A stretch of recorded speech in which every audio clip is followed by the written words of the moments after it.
நரசிம்ம பகவான் சரபாகியுடன் எப்படி போரிட்டார் என்பது உங்களுக்கு தெரியுமா? சிவபெருமான் எப்படி சரப அவதாரம் எடுத்தார் என்பது உங்களுக்கு தெரியுமா? சிவபெருமான் விஷ்ணுவின் கோபத்தை எப்படி தடித்தார் என்பது உங்களுக்கு தெரியுமா? விஷ்ணுவுக்கும் சிவனுக்கும் இடையில் யார் அதிக சக்தி வாய்ந்தவர் என்பது உங்களுக்கு தெரியுமா? இவை அனைத்தையும் இன்று இந்த வீடியோவில் விரிவாக தெரிந்து கொள்வோம். விஷ்ணு மற்றும் சிவபெருமானின் ஒவ்வொரு பக்தரும் இந்த வீடியோவை தவறாமல் இறுதி வரை பார்க்க வேண்டும். இரண்யகசிபன் பிரகலாதனை கொல்ல முயன்ற போது விஷ்ணு பகவான் நரசிம்மர் அவதாரம் எடுத்து ஒரு தூணிலிருந்து வெளிப்பட்டார். அதன் பிறகு இரண்யகசிபனுக்கும் நரசிம்மருக்கும் இடையில் கடுமையான போர் நடைபெற்றது. அந்த போரில் நரசிம்மர் இரண்யகசிபனின் வயிற்றை கொடூரமாக கிழித்து அவனது குடல்களை வெளியே இழுத்து இதயத்தை நசுக்கி அவனை அழித்தார். ஆனால் அதற்கு பிறகும் நரசிம்மரின் கோபம் தணியவில்லை. அவரின் உருகர்ஜனைக்கே பெரிய கட்டிடங்கள் கூட சிதறின. அவர் பார்த்த ஒவ்வொரு அசுரனையும் முழுமையாக அழித்தார். அவரின் கொந்தளிப்பால் உலகமே நடுங்கியது. அச்சத்தில் எல்லா அசுரர்களும் பாதாள உலகத்திற்கு தப்பிச் சென்றனர். பூமி முழுவதும் அழிவடையுமோ என்று தேவர்கள் அஞ்சினர். அப்போது இந்திரன் அனைத்து தேவர்களையும் கூடி, உலகை காப்பாற்ற வேண்டிய விஷ்ணு இப்போது உலகையே அழித்து வருகிறார். இந்த நரசிம்மரை எப்படியாவது தடுத்து நிறுத்த வேண்டும் என்று கூறினார். அனைத்து தேவர்களும் நரசிம்மரிடம் சென்றனர். அவர்கள், சுவாமி, நீங்கள் உலகை காப்பாற்ற வேண்டியவர், ஆனால் இப்போது உலகையே அழிக்கிறீர்கள். தயவு செய்து சாந்தமடையுங்கள், இல்லையெனில் எங்களால் உங்களை எதிர்க்க வேண்டியிருக்கும் என்று கூறினர். இதை கேட்ட நரசிம்மர், என்னை வெல்ல முடியும் என்று நினைக்கிறீர்களா? இப்போது விலகிச் செல்லுங்கள், இல்லையெனில் உங்களையும் இந்த அசுரர்களைப் போலவே அழித்து விடுவேன் என்று கடும் கர்ஜனையுடன் எச்சரித்தார். இதனால் கோபமடைந்த இந்திரன் தனது வஜ்ராயுதத்தை எடுத்தார். அதே நேரத்தில் நரசிம்மர் வேகமாக பாய்ந்து இந்திரனை முகத்தில் பலமாக தாக்கி தூக்கி எறிந்தார். அதன்பின் அவர் அக்னி, வாயு, யமன் மற்றும் சூரியன் ஆகிய தேவர்களையும் தாக்கினார். இவ்வாறு நரசிம்மரின் கோபம் மேலும் அதிகரித்து அங்கு இருந்த ஒவ்வொரு தேவரையும் அவர் முறியடித்தார். இந்த கொடிய கோபத்தை பார்த்த தேவர்கள் அனைவரும் பயந்து அங்கிருந்து ஓடினர். இந்த நிலையை குழம்பிய பிரகலாதன் என்ன செய்வது என்று தெரியாமல் ஒரு குகையில் அமர்ந்து பிரம்மாவை குறிவைத்து தவம் செய்தான். அப்போது பிரம்மா தோன்றி, பிரகலாதா, நீ இவ்வளவு துன்பத்துடன் தவம் செய்கிறாயன் எனக்கு தெரியும். என்னை நோக்கி தவம் செய்தால் பயனில்லை. நரசிம்மரை மீண்டும் சாந்தமாக மாற்றுவது உன்னால் மட்டுமே முடியும். அவரிடம் சென்று பக்தியுடன் புகழ்ந்து பேசு, அப்போதுதான் அவர் அமைதி அடைவார் என்று கூறி அனைத்தையும் விளக்கினார். அதே நேரத்தில் காயமடைந்த தேவர்கள் அனைவரும் விரைந்து வைகுண்டத்திற்கு சென்றனர். லக்ஷ்மி தேவி ஒரு தாமரை மலரில் அமர்ந்து தியானத்தில் ஆழ்ந்திருந்தார். அப்போது அனைத்து தேவர்களும் அழுதபடியே வந்து மண்டியிட்டு லக்ஷ்மி தேவியை வணங்கினர். விஷ்ணு பகவான் தனது பக்தனை காப்பாற்றுவதற்காக உக்கிரமான நரசிம்மராக அவதாரம் எடுத்தார். அவர் தனது பக்தனை காப்பாற்றியிருந்தாலும் அவருடைய கோபம் சற்றும் தணியவில்லை. இப்போது அவர் பூமி முழுவதையும் அழித்து வருகிறார். தாயே, உங்களால் மட்டுமே அவரை சாந்தப்படுத்த முடியும் என்று தேவர்கள் விண்ணப்பித்தனர். அதற்கு லக்ஷ்மி தேவி, தேவர்களே, இந்த முழு படைப்பிலும் நரசிம்மரை சாந்தப்படுத்த இயல்வது ஒருவரால் தான். அவர் அவரது பக்தனான பிரகலாதன். இதற்காக பிரம்மா அவருக்கு உதவி செய்து வருகிறார். ஆனால் அதற்கு சிறிது காலமாகும். அந்த சிறிய நேரமே நரசிம்மர் முழு படைப்பையும் அழிக்கப் போதியது என்று கூறினார். இதை கேட்ட தேவர்கள், அன்னையே, அந்த சிறிய நேரத்திற்குள் நரசிம்மரை சாந்தப்படுத்துங்கள் என்று பிரார்த்தித்தனர். லக்ஷ்மி தேவி துரத்துடன், என் விஷ்ணுவின் இந்த உக்கிரமான வடிவத்தை பார்க்கவே எனக்கு பயமாக இருக்கிறது. ஆனால் இதற்கு ஒரு தீர்வு உள்ளது. அந்த சக்தி என் அண்ணன் ருத்ரன் மூலமாக மட்டுமே சாத்தியம். நீங்கள் உடனடியாக அவரிடம் செல்லுங்கள் என்று கூறினார்.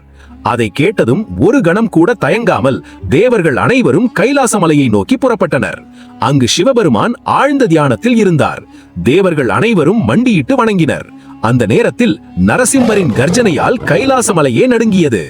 தேவர்கள் கூறினர், உலகை காப்பாற்ற வேண்டிய விஷ்ணு இப்போது உலகையே அழித்து வருகிறார். அவரின் கோபத்தை தணிக்க நாங்கள் சென்றபோது அவர் எங்களை துரத்திவிட்டார். இறுதியில் லக்ஷ்மி தேவியும் தன் கணவரின் இந்த வடிவத்தை கண்டு அஞ்சி எங்களை இங்கே அனுப்பினார். தயவு செய்து உலகை காப்பாற்றுங்கள். அதை கேட்ட பார்வதி தேவி கூட, என் அண்ணன் விஷ்ணு ஏன் இவ்வளவு பயங்கரமாக இருக்கிறார் என்று அஞ்சினார். பிறகு பார்வதி தேவி சிவபெருமானின் தோளில் கை வைத்து, இறைவா, ஒரு முறையாவது உங்கள் கண்களை திறக்கவும் என்று வேண்டினார். அந்த கணத்தில் சிவபெருமான் திடீரென கண்களை திறந்தார். அவருடைய கண்களில் இருந்து நெருப்புச் சுடர்கள் பீரிட்டன. நடந்த அனைத்தையும் அறிந்திருந்தாலும் அவர் இதுவரை அமைதியாக இருந்தார். பின்னர் சிவபெருமான் கூறினார், தேவர்களே, என்னாலும் நரசிம்மரை நேரடியாக சமாதானப்படுத்த முடியாது. அது பிரகலாதனால் மட்டுமே சாத்தியம். ஆனால் இப்போது அவர் மிகுந்த கோபத்தில் உள்ளார். அந்த கோப வடிவத்தை அடக்க வேண்டுமானால் நானும் கோப வடிவம் எடுக்க வேண்டும். இதை சொல்லியவுடன் சிவபெருமான் தன்னுள் இருந்த உக்கிரத்தை வெளிப்படுத்தினார். அவர் உரக்க கத்தினார். மெதுவாக அவரது கைகள் சிங்கத்தின் கைகள் போல 10 கைகளாக மாறின. அவரது கால்கள் 4 சிங்க கால்களாக மாறின. அவரது முகம் முழுவதும் நரசிம்மரை போன்ற சிங்க வடிவமாக மாறியது. அவருக்கு 2 பெரிய இறக்கைகள் முளைத்தன. சிவனின் தொண்டையில் இருக்கும் விஷத்தைப் போல அந்த வடிவம் முழுவதும் விஷசக்தியால் நிரம்பியது. இவ்வாறு சிவபெருமான் சரப அவதாரம் எடுத்தார். அந்த உக்கிரமான வடிவத்தை எடுத்த உடனேயே அவர் கடும் கோபத்துடன் நரசிம்மரை நோக்கி புறப்பட்டார்.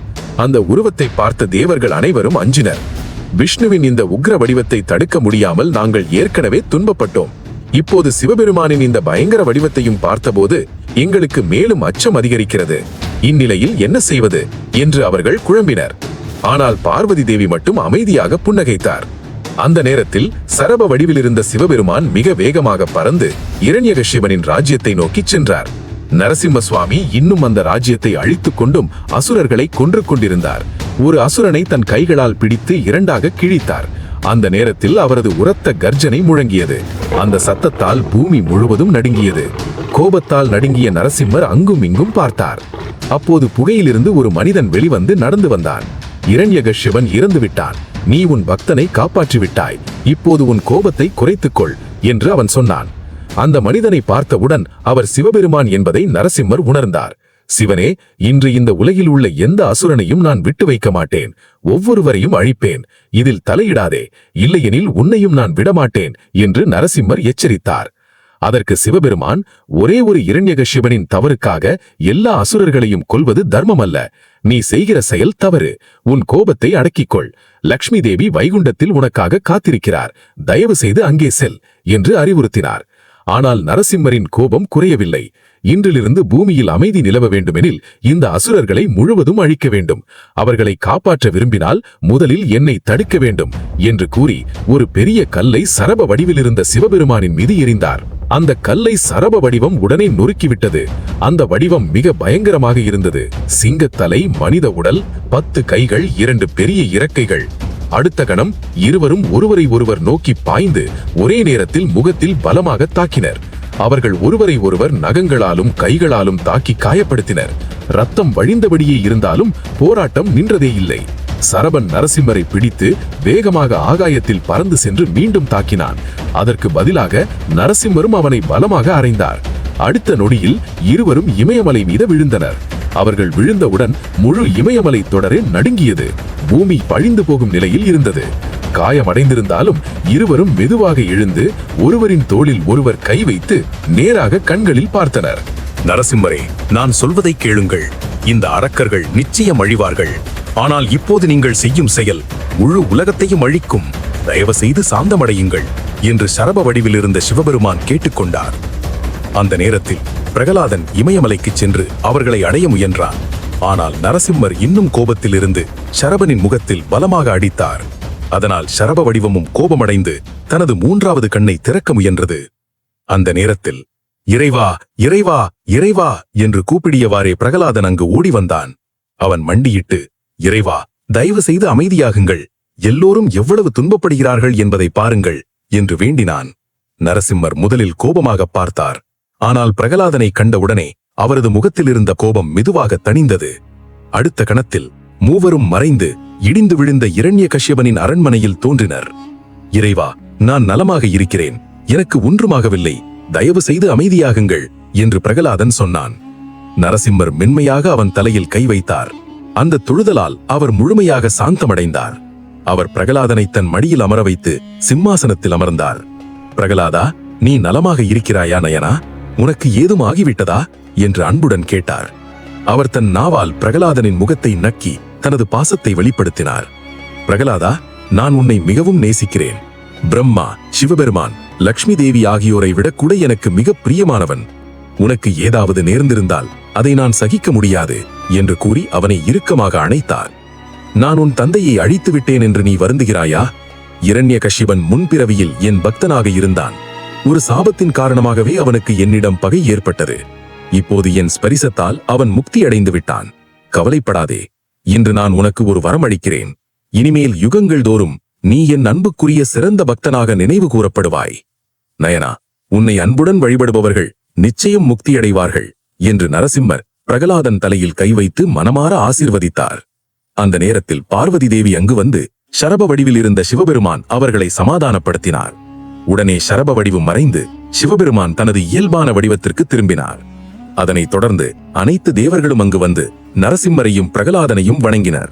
பின்னர் பிரகலாதனை அவரது தாய் காயதியிடம் ஒப்படைத்து அவர்கள் அங்கிருந்து புறப்பட்டுச் சென்றனர். வைகுண்டத்திற்கு செல்லும் வழியில் நரசிம்மரின் நகங்களில் கடுமையான எரிச்சலும் அரிப்பும் ஏற்பட்டது. இரண்ய கஷ்யபனை அழித்தபோது அவனது ரத்தம் நரசிம்மரின் நகங்களில் ஒட்டியிருந்தது. பல பாவங்கள் செய்த அசுரனின் ரத்தம் அதனால் அதிகமான எரிச்சலை ஏற்படுத்தியது. வலியால் அவதிப்பட்டபடி நடந்து சென்றபோது நரசிம்மர் ஒரு நேரே மரத்தை கண்டார். அந்த மரத்தின் இலைகளை பறித்து தன் கைகளில் தேய்த்தார். சில நொடிகளில் அவரது நகங்களில் இருந்த ரத்தம் முழுவதும் நீங்கி எரிச்சலும் அரிப்பும் குணமடைந்தது. இதனால் மகிழ்ச்சியடைந்த அவர், என்னை பக்தியுடன் வழிபடுபவர்களுக்கு குழந்தை பாக்கியம், செல்வம் மற்றும் குறையற்ற வாழ்க்கை கிடைக்கும் என்று கூறி அந்த மரத்தை ஆசீர்வதித்தார். அதனால் இன்று வரை மக்கள் அந்த மரத்திற்கு காணிக்கை செலுத்தி தண்ணீர் ஊற்றி வழிபடுகிறார்கள்.